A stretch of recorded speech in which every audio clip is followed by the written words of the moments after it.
Hi, it's Meg from the Westchester Public Library in Westchester, Pennsylvania, and I'm here with more Fun with STEM. And today we're talking about one of everybody's favorite subjects, food. That's right, we're going to learn about where our food comes from. We're going to do an experiment about our sense of taste and more. I'd like to start out by sharing a book with you. This book is called How Did That Get in My Lunchbox?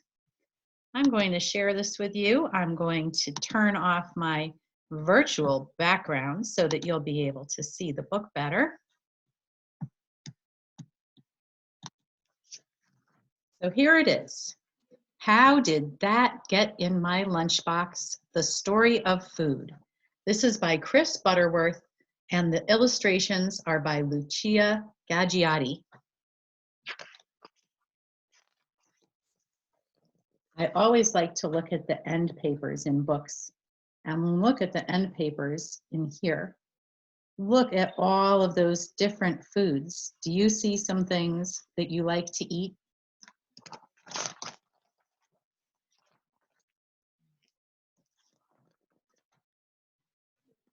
One of the best parts of the day is when you lift the lid of your lunchbox to see what's inside.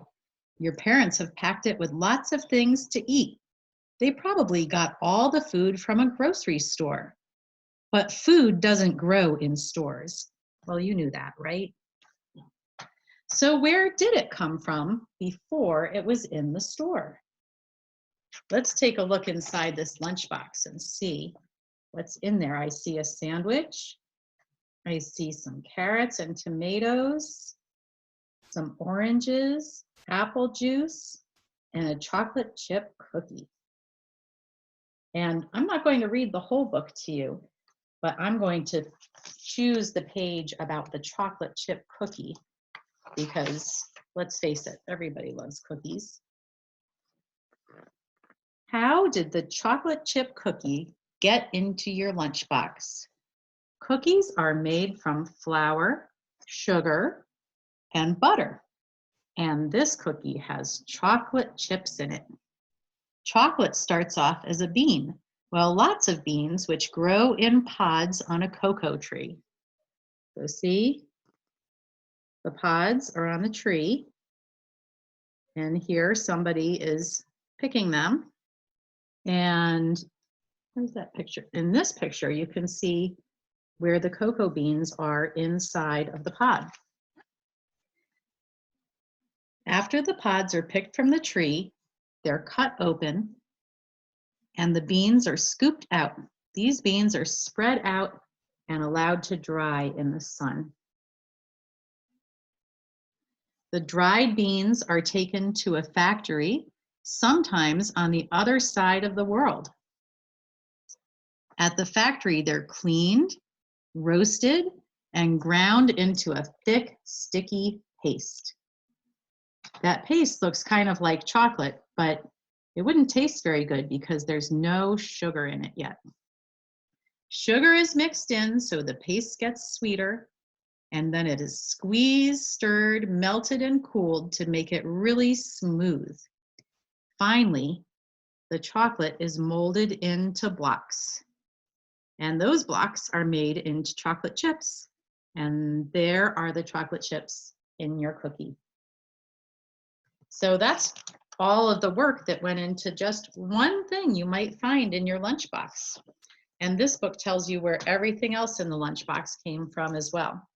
So you might want to look for, how did that get in my lunchbox?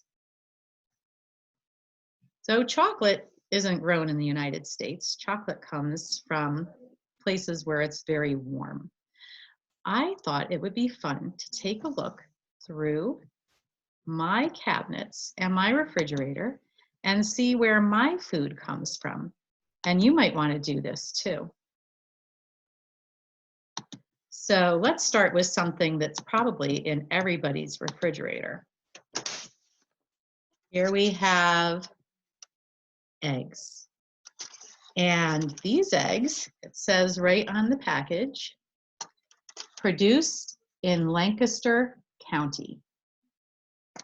So not all food items say where they're made on them, but some of them do. So if you look through everything in your cabinet, you might find out where they're from. Here's some tuna, and I learned that tuna always tells you on the bottom of the can where it's from. And this tuna is from Thailand. I also have some pasta. Well, this box is empty now. This is pasta that came from Italy. I have oatmeal that came from Ireland. I have some beans, and I forget where the beans are from. Oh, grown in Michigan, it says. And I have, do you know what that is? I have an avocado. See where it's from? It is from Mexico. So I thought it'd be kind of cool. I'll do a screen share here.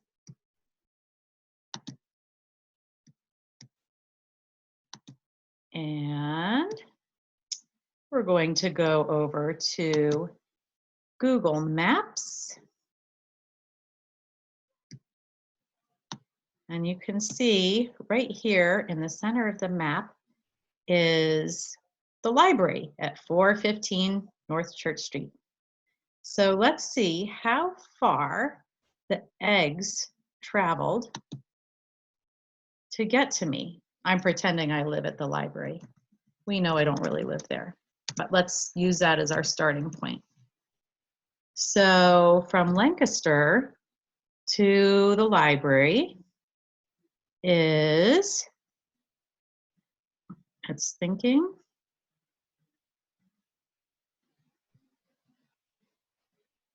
41.5 miles.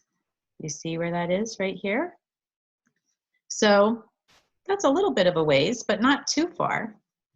And what about if we wanted to see how far Michigan is? How far did those beans from Michigan travel to get to my cabinet? I'm just going to use Detroit, Michigan. And that would be about 556 miles. And now, how about the avocado? Let's see how many miles from the library to Mexico.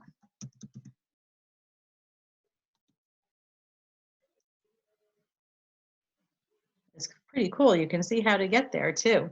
2,293 miles that avocado traveled just to get to me in Pennsylvania. That's amazing, isn't it? And the one I think that's going to be the furthest, I could be wrong about this, but I think Thailand is probably going to be from the furthest away. Right. Oh, he couldn't calculate directions because because of course it'd be much more complicated to get from Pennsylvania to Thailand. All right, I'm going to have to figure out another way to calculate that mileage, and I will put that underneath our video on our YouTube page. Which brings me to our next thing I wanted to show you, which is an experiment that I did this morning. It's on our YouTube page. Oh, sorry. Oh, is it right here? Keeps running away from me. All right.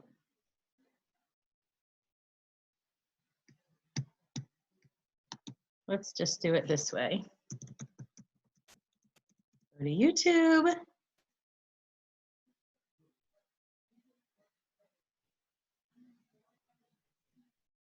And here's our YouTube page.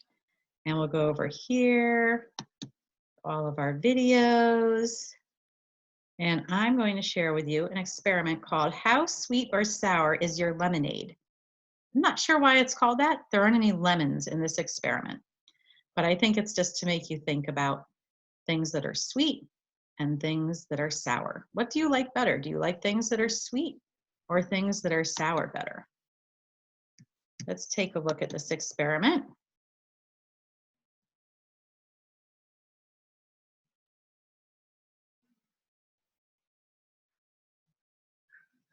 Hi, it's Meg Whoops. from the Westchester Public Library in Westchester, Pennsylvania. And today we're doing an experiment called How Sweet or Sour is Your Lemonade? And you don't need very much to do this experiment. You're going to need 3 cups, and I made labels for each of our cups according to what we're going to be putting in them. You need some ordinary table sugar, vinegar, and this is apple cider vinegar, but you can use any kind, white vinegar, red wine vinegar, whatever you have. You'll need a couple of measuring spoons, 1 teaspoon and 1/4 teaspoon. You'll need some water, and you'll need a measuring cup. So the very first thing that we're going to do is to measure out 1 cup of water.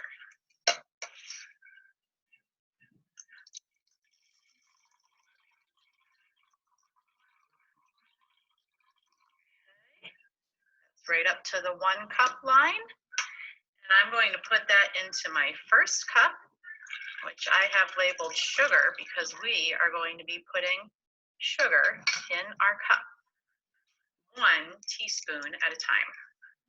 So I'm going to take 1 teaspoon of sugar and add it to my water. Give it a little stir.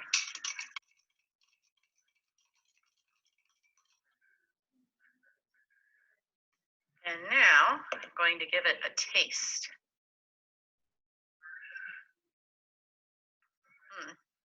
Tastes a little bit sweet. Doesn't taste like much. I'm going to put in another teaspoon of sugar. So that's 2. Stir it again.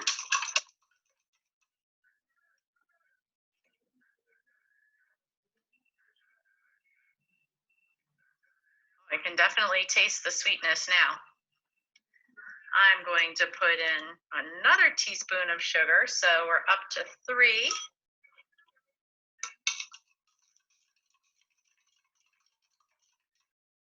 Let's see how 3 teaspoons of sugar taste in my water.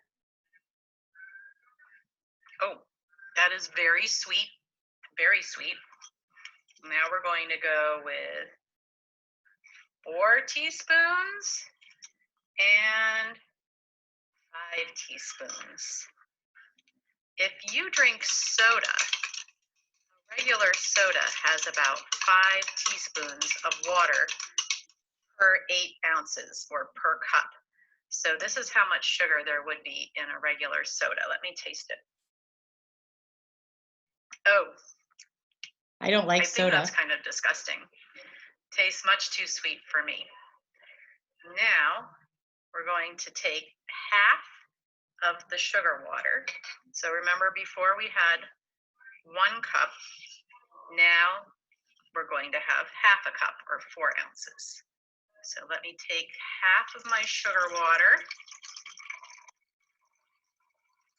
1/2 cup, and I'm going to put that into our next cup, which is labeled sugar and vinegar. All right, and I'm going to take my little measuring spoon, my 1/4 teaspoon, and I'm going to put just a 1/4 teaspoon of vinegar into my water.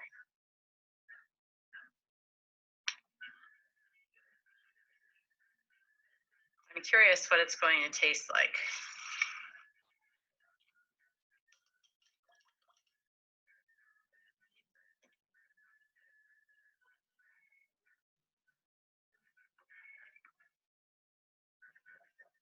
It tastes kind of like apple juice. I'm going to try adding one more of my 1/4 teaspoon measures of vinegar.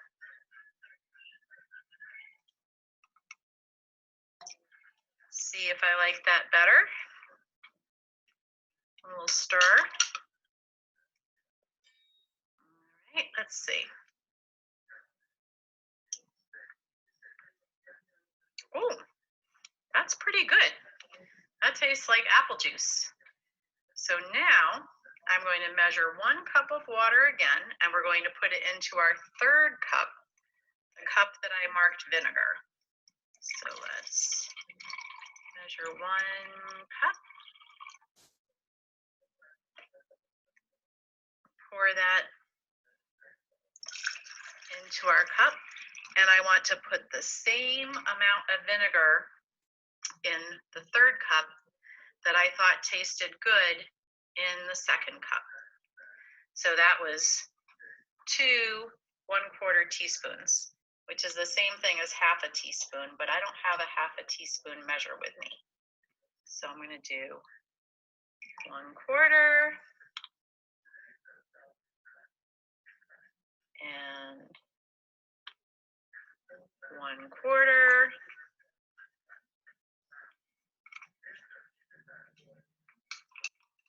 Give it a stir.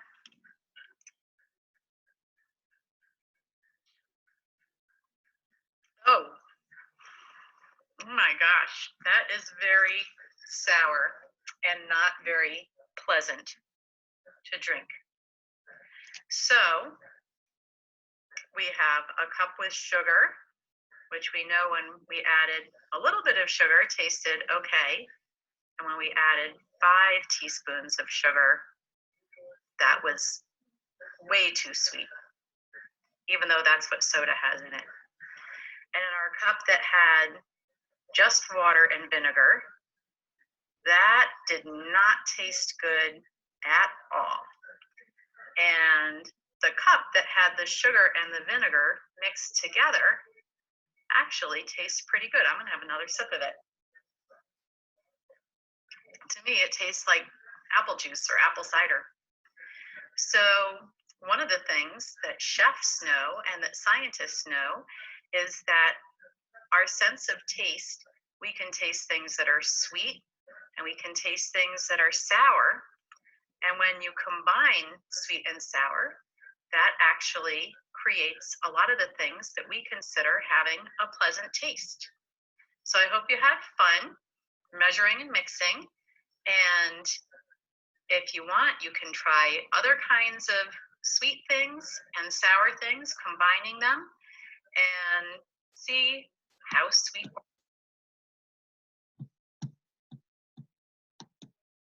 I would have liked to have tried this experiment with lemon juice to really make it into a lemonade experiment and see how much lemon juice and how much sugar makes a good tasting mixture. All right, I have one more thing that I want to share with you today, also on the subject of food. This is the website for one of my favorite publishers. This is the website for Barefoot Books. They have a lot of great books and a lot of really great activities on their website. I want to go to where it says, I think it's here, for schools, lesson ideas. Let's see. And these all look really interesting, but that is not the lesson I was looking for. I'm going to try for kids, activities and resources. I think this is where it is. It says at-home activity kits. And there are some really great kits on here that you might want to check out with your family. The one I wanted to show you today is called, whoops, It's called Pantry Play. So I'm going to go ahead and click on the download so that we can take a look at this activity kit. It has some really fun ideas for things that you can do at home with your family that have to do with food. So this is one of the things that we did today. Where's our food from? To look on the map and figure out where our food comes from. And that was also the subject of our book today. All right, here's an activity that involves cooking.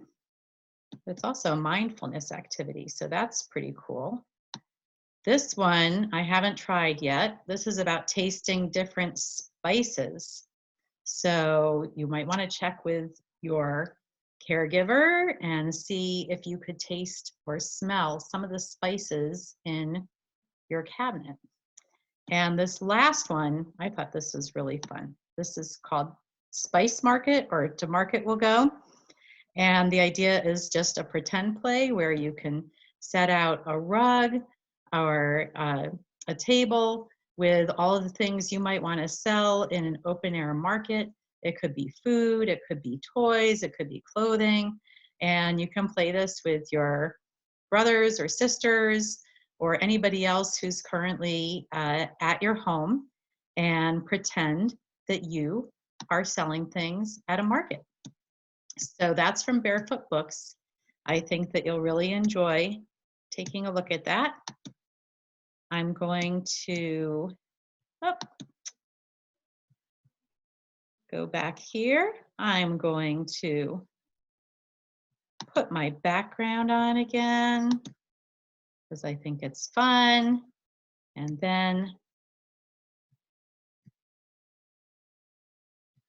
we're going to stop sharing the screen. Oops.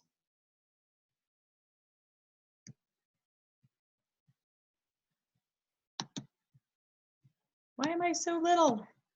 I'm tiny in the middle of the screen.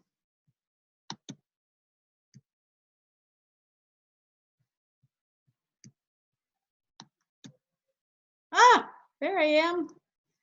So thank you for participating today. I had fun with STEM. I hope you did too. And I'll have more activities for you in a couple of weeks. Bye.